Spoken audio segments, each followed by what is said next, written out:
행복한 안식일입니다. 하나님의 말씀 신약성경 마태복음 14장 14절에서 21절까지에 있는 말씀을 보시겠습니다. 예수께서 나오사 큰 무리를 보시고 불쌍히 여기사 그 중에 있는 병자를 고쳐 주시니라. 저녁이 되매 제자들이 나와 이르되 이곳은 빈들이요 때도 이미 저물었으니 무리를 보내어 마을에 들어가 먹을 것을 사 먹게 하소서. 예수께서 이르시되 갈 것 없다. 너희가 먹을 것을 주라. 제자들이 이르되 여기 우리에게 있는 것은 떡 5개와 물고기 2마리 뿐이이다.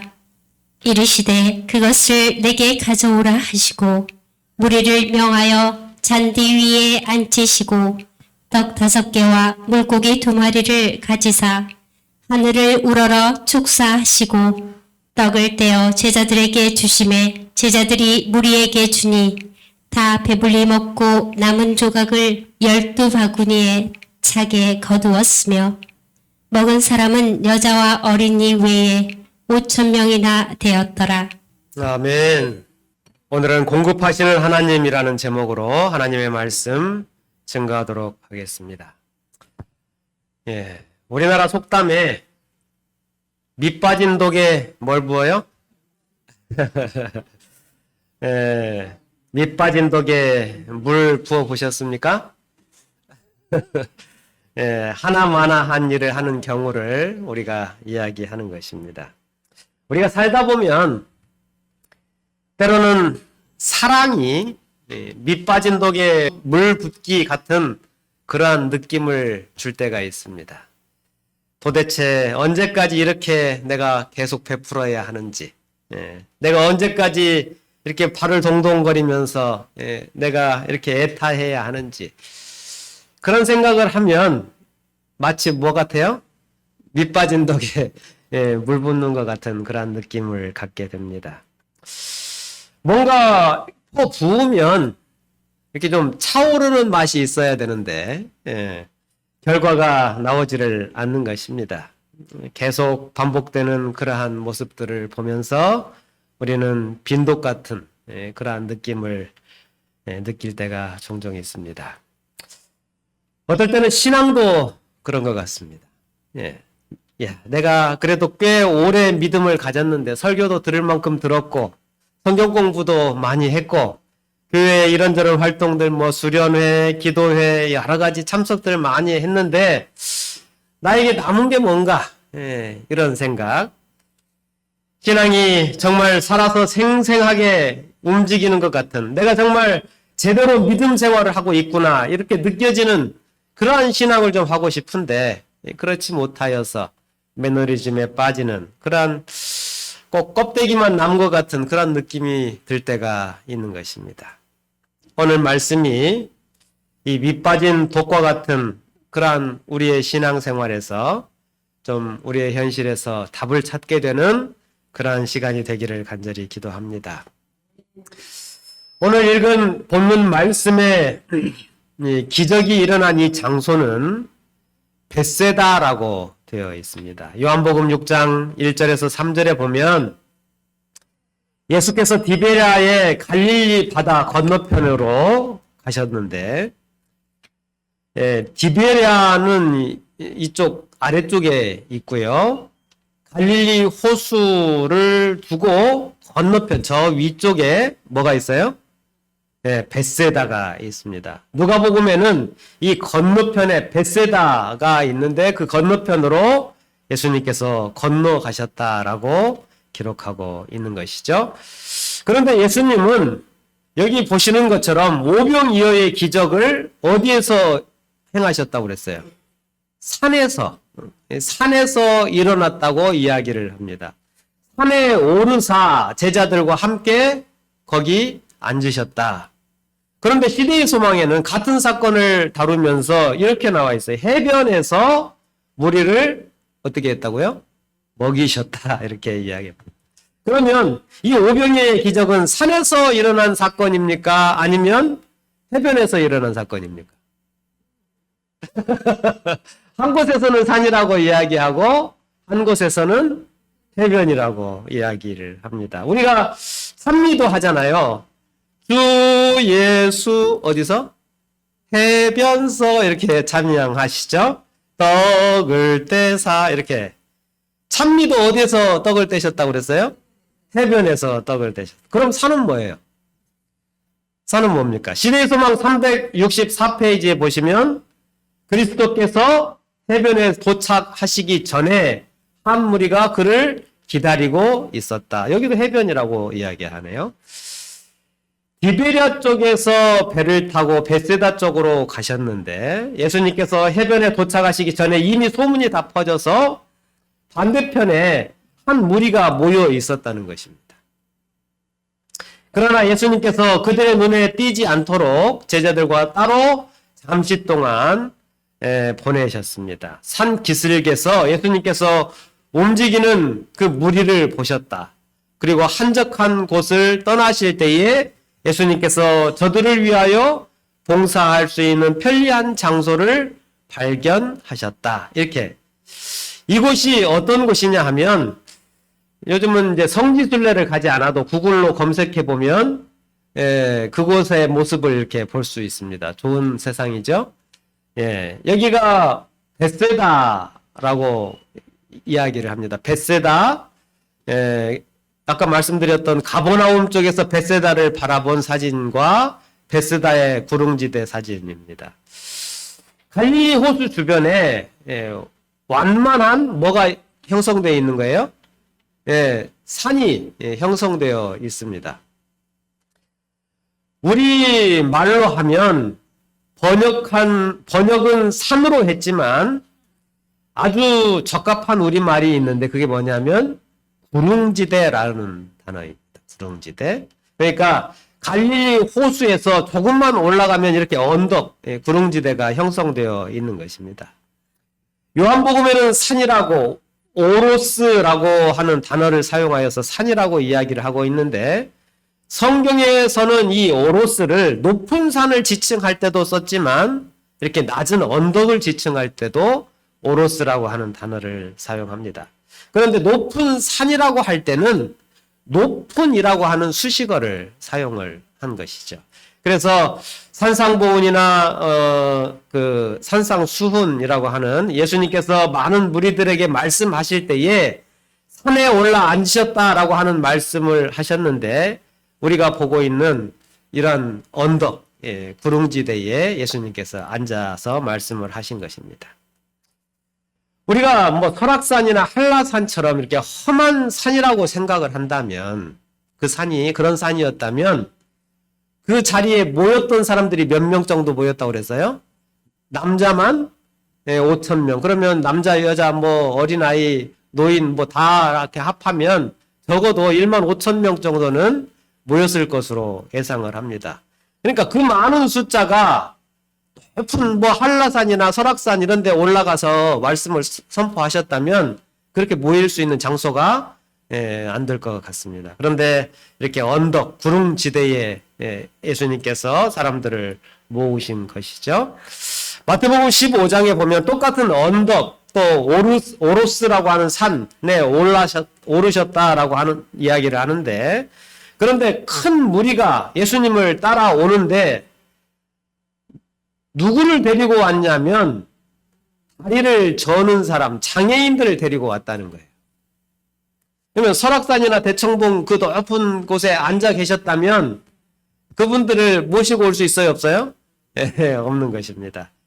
그런데 이렇게 다리를 불편한 분들을 데리고 언덕으로 예수가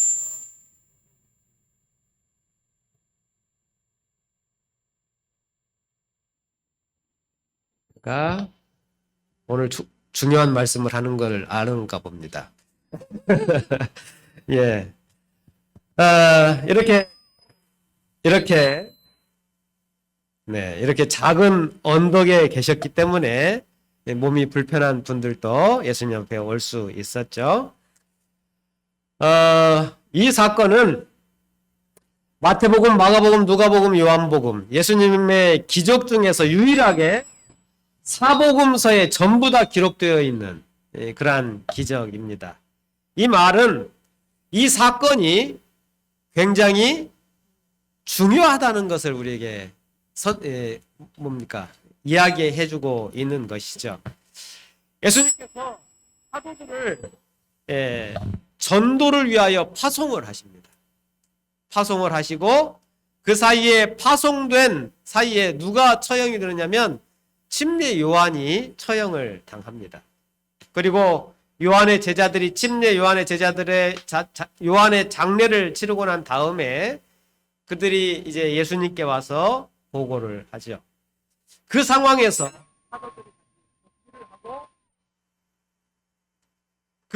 사도들이 다시 복귀를 하고 그들이 이제 선교 보고를 합니다. 예수님께서 보고를 들으신 이후에 한적한 곳에서 이제 함께 쉬자고 이렇게 말씀을 하시는 것입니다. 가서 좀 쉬자. 너무 어려운 시간들을 보낸 것입니다. 피곤하고 힘든 시간들, 정말 사랑하는 사람을 잃은 아픔 속에 있는 제자들도 있는 것이죠. 그러면서 가신 곳이 어디예요? 벳세다였다라고 하는 거죠. 벳세다. 그런데 벳세다로 가는 것을 보고 어떤 사람은 배를 타고 찾아오고 어떤 사람들은 갈릴리 호수 주변의 길을 따라서 벳세다로 몰려온 것입니다. 큰 무리가 따라온 것을 보고 예수님께서 잠시 쉬다가 제자들을 그리로 거기에 두시고 쉬는 곳에 그대로 두시고 홀로 가셔서 그 모인 무리들을 가르치시고 또 병자도 고치신 것입니다. 그런데 어떻게 됐어요? 날이 저물어 가고 있는 날이죠. 저는 뭐 이렇게 한 1시간 정도만 말씀을 전해도 굉장히 힘들고 어려운데 예수님께서 날이 저물도록 말씀을 가르치시고 선포하셨다고 이야기를 이렇게 보면서 정말 얼마나 예수님께서 열정적으로 그들에게 주고자 하는 말씀이 많으셨으면 그렇게 열심히 시간 가는 줄 모르고 하셨을까 그런 생각을 또 해보게 됩니다. 그때 예수님께서 제자들에게 이렇게 말씀하셔요. 우리가 어디서 떡을 사서 이 사람들에게 먹이겠느냐? 오늘 이 내용은 마태, 마가, 누가복음에 누가 요한복음에 다 섞여 있는 말씀입니다. 그래서 제가 이 사건들을 종합해서 사복음서에 있는 말씀을 비교하면서 말씀을 정리하면 그 첫 시작은 이것입니다. 이 기적의 시작은 예수님의 질문으로 시작되고 있습니다.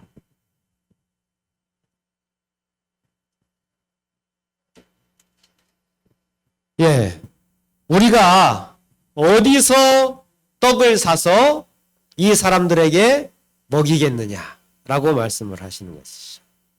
예수님이 사람들을 가르치시는데 몇 명이 모였다고 그랬어요?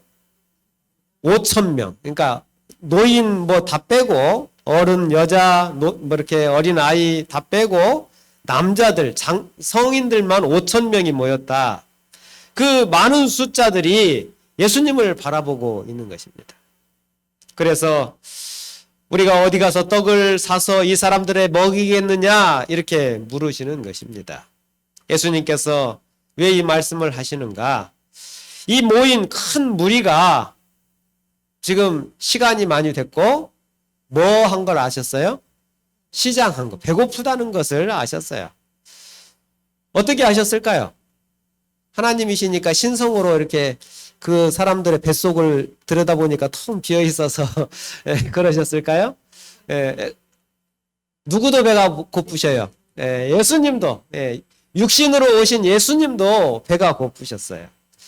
그러니까 예수님은 우리의 형편을 다 아시는 분이시라는 거예요. 그래서 예수님은 우리의 여러 형편들을 주님 앞에 나와서 다 그 이야기들을 주님 앞에 아뢰고 또 도움을 구하고 또 하나님께서 주시는 은혜를 누리기를 우리 주님은 원하십니다. 우리의 형편, 우리 각자에게 다 다른 형편들이 있어요. 그런데 그 형편들을 성도들도 친구들도 또 심지어는 때로 자녀들도 배우자도 우리의 마음에 공감해 주지 못할 때가 많이 있습니다. 아니 뭐 그런 걸 가지고 그렇게 고민하냐, 뭐 그런 걸 가지고 그렇게 힘들어하냐, 이렇게 이야기를 하죠. 그렇지만 우리 주님은 우리의 마음을 아시고 우리가 어떠한 마음으로 그렇게 힘들어하는지를 다 아시는 분이시라는 것입니다. 그러므로 예수님께서는 우리가 어디서 떡을 사서 이 사람들에게 먹이겠느냐라고 질문을 하시는 것입니다. 이 문장에 대하여 그 다음에 요한복음 6장 6절에 이렇게 이야기합니다. 우리 한번 같이 한번 읽어볼까요? 시작. 이렇게 말씀하시면 친히 어떻게 하실지를 아시고 빌립을 시험하고자 하심이라. 아멘. 빌립을 뭐 하려고 이렇게 말씀하셨다고요? 네, 빌립을 시험하고자 이 말씀을 하셨어요. 이 말이 기분 좋게 들리십니까? 조금 언짢게 들리십니까? 빌립을 뭐 하려고? 시험하려고 했다는 거예요. 예. 예수님께서 은종혁 목사를 시험하고자 하셨다 이렇게 하면 뉘앙스가 어때요? 좀 그렇게 썩 좋지 않게 느껴져요. 어떻게 우리가 이 이야기를 기분 좋게 들을 수 있는지는 우리가 생각할 수 없는데 자꾸 거슬리는데, 더 심한 건 친히 어떻게 하실지를 어떻게 하셨다고? 아셨다는 거예요. 아시면서 시험하셨다는 거죠. 아시면서. 우리가 그냥 알면 뭐 하면 돼요? 그냥 이야기하면 되는데, 그냥 하시면 되는데, 알면서 시험하려고 문제를 내시는 거예요. 이 말은 우리의 마음에 좀 거슬리는 이유가 우리가 시험에 대한 개념이 좀 잘못되어 있기 때문에 그래요. 시험에. 우리는 학교를 좀 오래 다니다 보니까 맨날 뭐 했어요? 시험을 치르면서 이게 좀 좋지 않은 이미지로 우리의 마음속에 남아 있어요. 그런데 시험이라고 하는 것은 우리를 괴롭히기 위한 것이 아니에요. 시험은 우리가 알고 있는 것을 더 명확하게 하고 알지 못하는 것이 무엇인지 깨닫게 하여서 그것을 다시금 우리가 배우고 확인하게 하기 위함인 것입니다. 그래서 우리가 시험이라고 하는 것을 성경에서 볼 때에 그것을 너무 기분 나쁘게 여기지 마시고, 우리 하나님께서 우리에게 도움을 주시기 위하여 중요한 것이기 때문에 더 우리의 마음속에 확실하게 자리하도록 하기 위하여 우리를 시험하시는 걸로 이해해 주시면 좋겠습니다. 빌립이 아는 것과 모르는 것은 분명히 있었습니다. 빌립이 모르는 것을 우리 예수님께서 가르쳐 주시기 위하여 시험을 하신 것입니다. 시험 문제가 뭐예요? 우리가 어디 가서 떡을 사서 이 사람들을 먹이겠냐? 정답이 뭘까요? 네, 정답을 한번 보도록 하겠습니다. 예수님께서 시험 문제를 내셨어요. 그러니까 제자들이 이렇게 대답을 합니다. 이곳은 빈들입니다. 떡가게도 없고 뭐 김밥 파는 데도 없고 그죠? 어떤 음식 재료도 있지 않습니다. 그래서 때가 저물었으니까 무리들을 보내서 어떻게 하라고요? 마을에 들어가서 자기들이 알아서 사 먹게 합시다. 이렇게 대답을 한 것입니다. 이 대답이 정답이에요? 오답이에요? 우리가 생각할 때는 이게 정답이에요. 근데 예수님께서는 그게 아니라는 거예요. 그게 아니라. 아니, 그게 아니고 너희도 갈 것도 없고 너희가 먹여라. 이렇게 말씀을 하십니다. 너희가 먹여라. 그 말을 듣자 빌립이 다시 대답을 합니다. 각 사람에게 조금씩 받게 할지라도 얼마가 필요하다.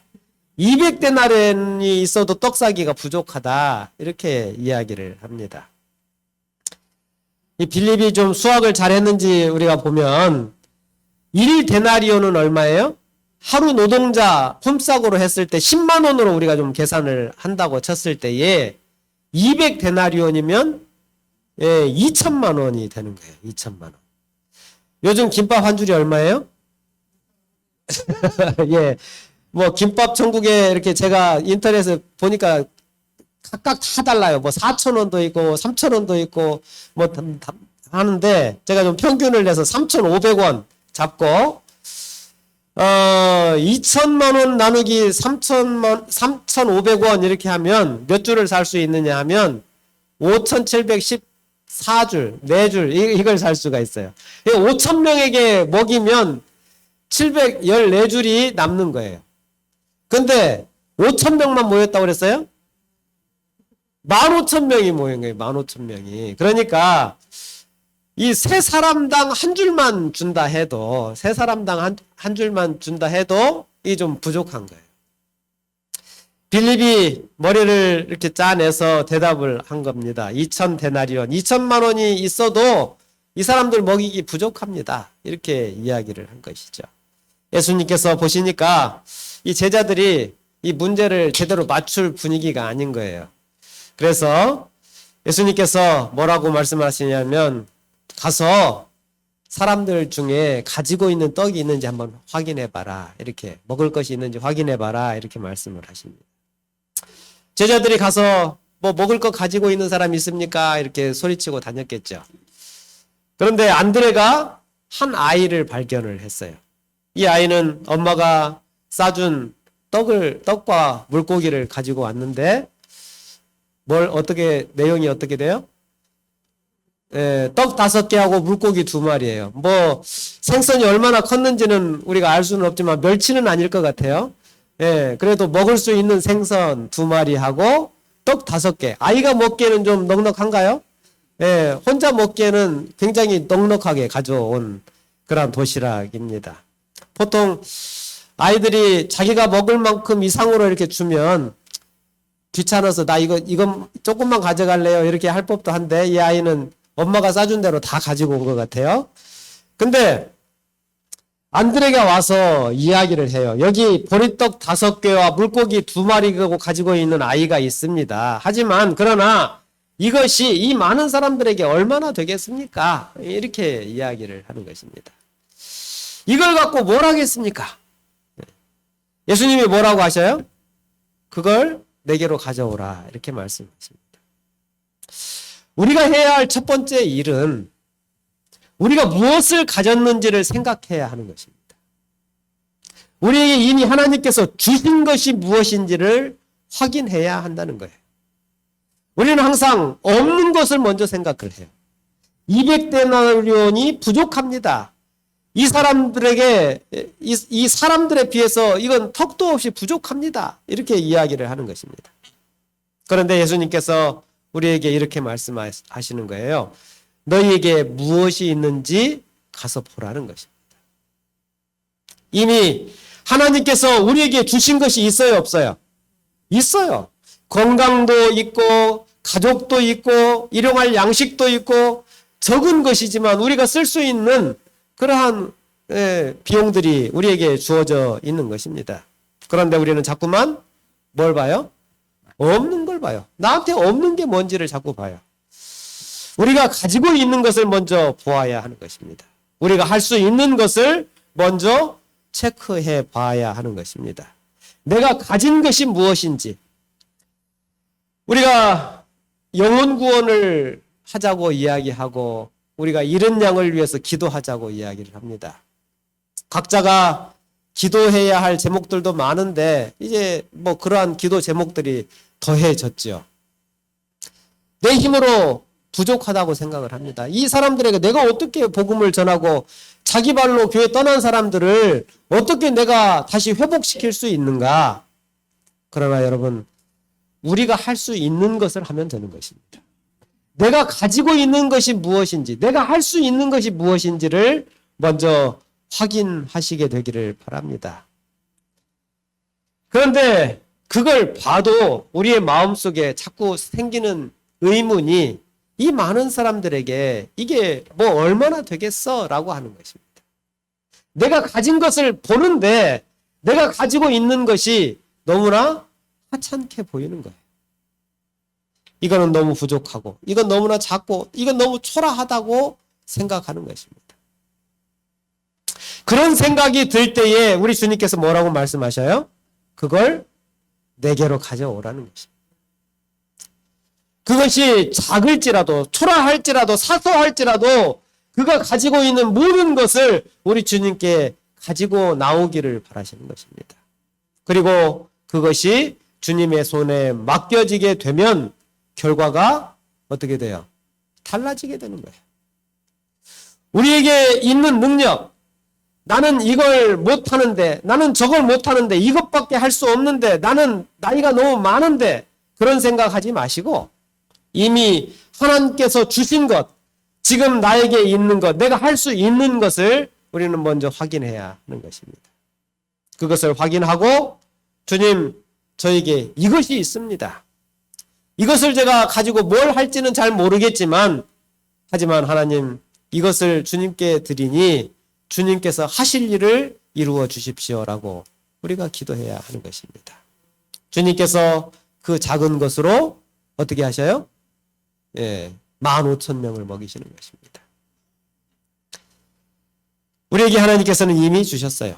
이건 별 볼 일 없어. 이건 보잘것 없어. 이걸 갖고 내가 뭘 하겠어 라고 생각하면, 그래서 예수님께 이런 것들은 너무나 하찮으니까 주님께 가지고 갈 필요도 없어 라고 생각한다면 우리 주님께서는 하실 수 있는 일이 없으셔요. 너무나 작은 것이라도, 초라한 것이라 할지라도 그것을 주님 앞에 가지고 나아가게 되기를 간절히 바랍니다. 그래서 주님께서 그 작은 것을 사용하셔서 기적을 일으키실 것입니다. 예수님께서 이 작은 것을 가지고 갔을 때에 그 작은 것으로 다 조금씩 이렇게 눈꽃만큼 떼서 다 먹이셨어요? 어떻게 하셨어요? 하늘을 보고 하늘을 우러러 뭐 하셨어요? 축사하셨어요. 그 작은 것을 앞에 두고 하나님께서 하늘 문을 열어달라고 하나님께 축사하신 것입니다. 우리가 자꾸만 질문을 해요. 우리가 어디서 떡을 사서 이 사람들에게 먹이겠습니까? 그런데 예수님께서 정답을 직접 말씀하시는데, 어디에서 떡을 사야 돼요? 하늘에서. 하늘에서 떡을 사시는 것입니다. 그때에 예수님께서 떡을 가지고 하늘을 바라보신 것입니다. 그 떡으로는 그 많은 사람들을 먹일 수가 없어요. 그런데 하늘을 우러러 하나님께서 하늘 창고를 여시고 하늘의 기적으로 그들을 먹이실 수 있도록 기도하시는 것입니다. 이 교육이 제자들에게 제대로 교육되었을까요? 아니면 다 잊혀졌을까요? 아니요. 다 기억하고 있었어요. 이 기적에 대한 내용이 어디에 기록되어 있었다고 그랬어요? 사복음서에 다 기록되어 있는 거예요. 그러니까 제자들의 마음속에 이 교훈이 뭐 한 거예요? 확실하게 자리 잡은 거예요. 확실하게. 그죠? 제자들이 그들의 사역, 그들의 봉사, 그들의 전도, 그들의 선교의 그 모든 능력의 근원이 어디에 있는 것을 알게 된 거예요? 하늘에 있다는 것을 알게 된 것입니다. 그래서 마태도, 마가도, 요한도 전부 다 이 모든 것들을 자기의 복음서에 빠지지 않고 다 기록해 놓은 것입니다. 예수님께서 하늘을 보시고 축사하시고 그 떡을 떼서, 그 물고기를 떼서 나누어 주셨습니다. 우리가 언제 하늘을 보게 됩니까?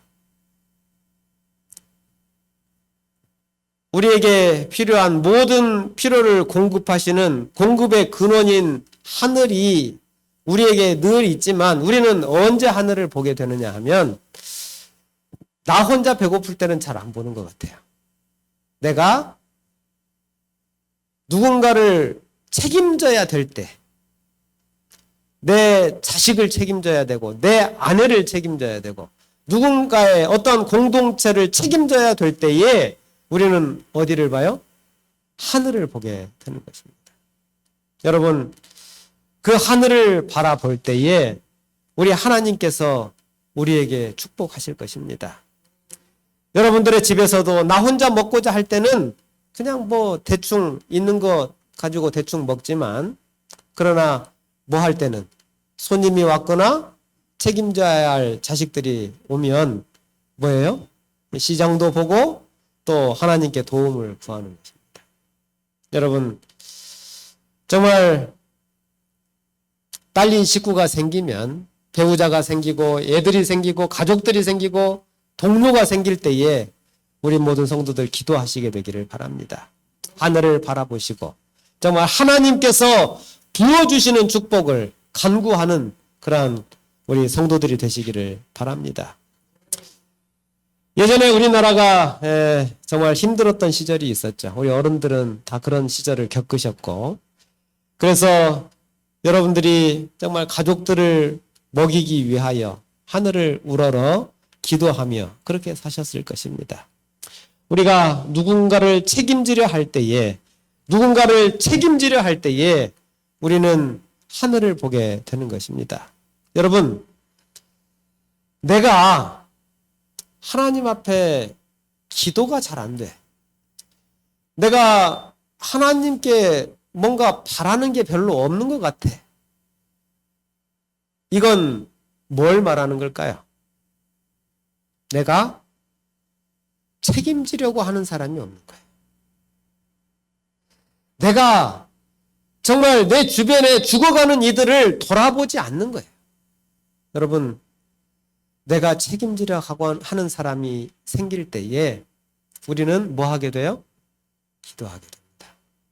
여러분, 여러분의 기도가 정말 하늘의 창고를 열어달라는 정말 간절함이 묻어나는 그러한 기도가 있게 되기를 간절히 소망합니다. 여러분의 기도 속에 정말 간절함이 있기를 바랍니다.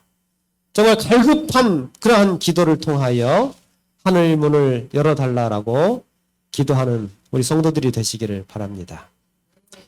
그런데 누군가에게 무엇인가 주고자 한다면 우리가 예수님과 연결되어야 돼요. 여러분, 화단에 물을 줄 때에 제일 중요한 게 뭘까요? 네? 여기 답이 다 나와 있는데 대답을 안 하시네요. 수도꼭지에 호수가 연결되어 있는지, 물이 틀어져 있는지 이걸 확인해야 되는 거예요. 그죠? 제자들이 떡과 물고기를 사람들에게 나눠줬어요. 어떻게 나눠줬어요? 누구에게 받았어요? 예수님께 받았어요. 예수님께. 먼저 아이가 예수님께 드렸지만 그 예수님께서 나눠주는 떡을 예수님께 받았을 때에 뭐 할 수 있었어요? 나눠줄 수 있는 거예요. 우리가 받지 않으면 나눠줄 수가 없어요. 우리가 정말 공급 없이 가진 것만 팍팍 긁어서 퍼주다 보면 가진 것이 어떻게 돼요? 금방 바닥이 나요. 우리가 가진 게 별로 없어요. 조금만 긁어도 바로 뭐예요? 바닥이 보이는 거예요. 나는 정말 최선을 다해서 겨우겨우 준비해서 나는 다른 사람들에게 이렇게 줬는데 받는 사람들은 어때요? 그걸 아이고 감사합니다. 제가 정말 요긴하게 잘 쓰겠습니다. 이러면 그래도 좀 나은데 뭐예요? 대충 받아요. 대충. 그냥 막 내가 정말 박박 긁어서 내 모든 걸 다 담아서 줬는데 막 질질 흘리면서 이거 하찮게 여기며 이렇게 받으면 뭐예요? 이제 본전 생각이 나는 거예요. 내가 어떻게 마련한 것인데 이 사람들이 이렇게 취급하나. 여러분, 내가 예수님께 먼저 넉넉하게 받아야 됩니다. 예수님께 먼저 받는 일이 있을 때에 우리가 다른 사람에게 뭐 할 수 있어요? 넉넉하게 나눠줄 수 있어요. 우리가 본전 생각하지 않고 나눠줄 수 있는 것입니다. 요한복음 6장 9절에 아이가 보리떡 5개와 물고기 2마리를 가지고 있었어요. 마가복음 6장 41절에 보시면 이 물고기 2마리와 보리떡 5개가 어떻게 돼요? 증거가 되어져요. 근데 증거되기 직전에 이걸 누가 가지고 계셨어요? 예수님이 가지고 계셨어요. 예수님께 드려졌을 때에 이것이 폭발적으로 증가되는 것을 보게 됩니다. 여러분들이 가지고 있는 작은 것이라 할지라도 예수님 앞에 드리고 그것들을 정말 하나님께서 사용하실 수 있도록 그렇게 마음을 열게 되시기를 바랍니다. 이 보리떡과 물고기를 이 소년이 예수님께 이제 가져다 드렸는데 이 아이가 드렸으니까 자기에게 있는 게 남았어요? 안 남았어요? 아무것도 남지 않았어요. 그러면 이 아이는 먹었을까요? 못 먹었을까요? 예? 예. 얼마나 먹었을까요? 예. 여기 뭐라고 돼 있어요? 다 배불리 먹었다. 먹고 남았다. 이렇게 이야기를 합니다. 이 아이는 단순히 배를 불린 것뿐만 아니라 엄청난 추억과 엄청난 경험을 갖게 된 거예요. 내가 가진 것을 하나님 앞에 작은 것이라도 드렸더니 어떻게 됐어요? 그걸 가지고 장정만 5,000명, 15,000명이 자기 도시락 하나 가지고 먹는 기적을 본 거예요. 경험한 거예요. 여러분, 우리가 보고 경험하는 것만큼 힘이 있는 것은 없습니다. 여러분들이 내가 믿음이 있다고 하는 것은 내가 무엇인가를 시도했을 때에 그것으로 인하여 얻어지는 결과를 거두었을 때에 우리의 마음속에 뭐가 생겨요? 믿음이 생겨요. 여러분이 가지고 있는 작은 믿음이라 할지라도 그 믿음을 행사하시게 되기를 바랍니다. 그리고 그 행사된 믿음의 결과를 통하여 더 크고 확실한 믿음 속에 살아가는 주님의 귀한 자녀들이 되시기를 간절히 바랍니다. 이 아이가 그 예수님께 그것을 드리고 집으로 이제 먹고 돌아갈 때에 천천히 갔을까요? 뛰어갔을까요? 왜? 그 좋은 기쁨을, 그 좋은 소식을 누구한테 말하고 싶어요? 엄마한테. 집에 들어가면서 신발을 가지런히 잘 벗어놓고 들어갔을까요? 발로, 아마 신발이 공중으로 날랐을 것 같아요. 얼마나 기쁘게 그렇게 그 소식을 전했을까 싶습니다. 우리가 가진 것을 정말 우리 주님 앞에 드리고 그것이 증가되는 그러한 기쁨들을 그렇게 우리가 누리게 되기를 간절히 바랍니다. 우리가 가진 것을 나만 가지고 있으면 그거는 그것으로 끝나요. 내가 가진 것을 나만 가지고 있으면 어떻게 된다고요? 그것으로 끝나요. 근데 그걸 나누어 주면 어떻게 돼요? 나누어 주면 그게 증가돼요. 또 생기고 또 생기는 거예요. 이 지금 떡을 떼는데 떡을 떼서 반절을 누군가에게 주면 나에게는 뭐만 남아요? 반절만 남아요. 근데 이 오병이의 기적에서 우리가 보는 것은 뭐예요? 주면 또 하나가 생기는 거예요. 또 주면 또 하나가 생기는 거예요. 여러분 얼마나 재밌었을까요? 보통 여기 바구니를 들고 다니면서 이렇게 뭐 떡공장에서 빵공장에서 이렇게 박스로 받아가지고 이렇게 나눠주는 것처럼 우리가 생각을 하는데 떡을 떼서 이렇게 나누어 줬다고 기록하고 있어요. 여러분 내가 내 손에 100명에게 빵을 나누었다면 내 손에는 몇 개의 떡이 있어야 돼요? 100개의 떡이 있어야 돼요. 근데 이 기적에서는 몇 개의 떡이 손에 있어요? 하나만 있는 거예요. 하나만 있는데 나눠주면 또 생기고 나눠주면 또 생기는 거예요. 여러분 나누어 준 만큼 생깁니다. 여러분 나는 속이 좁아서 이걸 주고 나면 나에게 남는 것이 하나도 없을 거라고 생각을 하는 거예요. 그러니까 못 나눠주는 거예요. 우리가 신앙을 하면서도 정말 나누는 일을 정말 즐겨하는 우리 성도들이 되시기를 바랍니다. 우리 성도님들 중에 제가 보면 이 나누는 것을 즐기는 분들이 계셔요. 그분들이 고갈될까요? 아니요, 고갈되지 않아요. 나누면 나눌수록 고갈되지 않습니다. 그런데 하나님께서 주셨는데 그걸 꽉 틀어막고 안 나눠주면 어떻게 될까요? 반쪽 가지고 있으면 반쪽만 그대로 남는 거예요. 여기 수도꼭지가 있는데 수도꼭지를 앞에서 꽉 막으면 어떻게 돼요?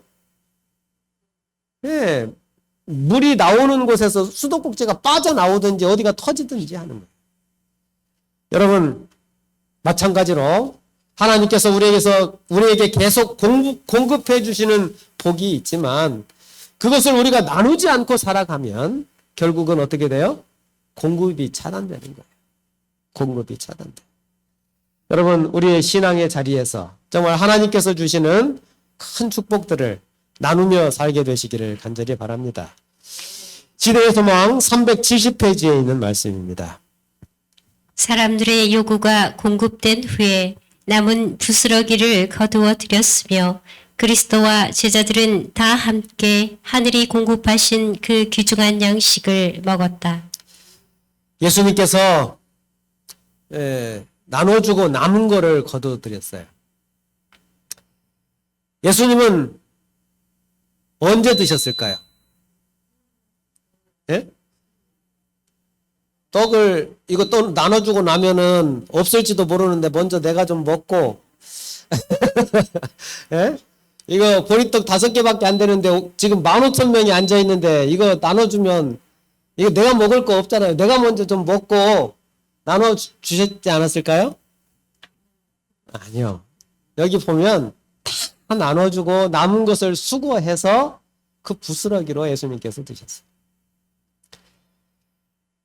여러분, 우리는 늘 첫째가 되기를 원하고 늘 좋은 걸 갖기를 원하고 더 많은 걸 갖기를 우리는 원해요. 그런데 예수님께서는 그렇게 하지 않으셨어요. 우리는 예수님을 닮아가고 예수님께서 하신 그 모본을 따라서 살아가기를 원하는 주님의 제자들입니다. 그들이 이미 배불렀어요. 정말 이미 제자들이 나눠준 떡으로 많은 사람들이 배가 불러 있었어요. 그럼에도 제자들은 어때요? 아직 배가 고파요. 예수님께서는 아직 배가 고파요. 그런데도 어땠을까요? 엄마들이 자식들이 먹는 걸 보면 뭐라 그래요? 안 먹어도 배부르다 이렇게 이야기하시잖아요.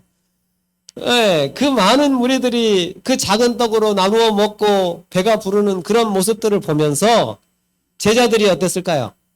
아까웠을까요? 아니요. 네, 안 먹어도 배불렀을 거예요. 먹지 않아도 배불렀을 거예요. 예수님과 함께 남은 부스러기를 취하면서 그들의 마음이 너무나도 기쁘고 감사했을 거예요. 여러분, 정말 우리의 삶 속에 나누는 기쁨을 경험하는 성도들이 되시기를 바랍니다. 그리고 그 남은 부스러기를 취하면서도 만족할 줄 아는 그러한 성도들이 되시기를 간절히 바랍니다. 오늘 하늘을 바라보게 되시기를 바랍니다. 하늘을 바라보며 내 주변에 있는 사람들, 허기진 사람들, 어떻게 먹이면 좋겠느냐라고 말씀하시는 그 예수님의 그 물음에 우리 모든 성도들이 하늘을 바라보시고 하늘이 공급해 주시는 넉넉한 은혜를 누림으로 그 은혜를 나누며 살아가는 우리 목포중앙교회 모든 성도들이 되시기를 간절히 바라며 말씀을 마치겠습니다.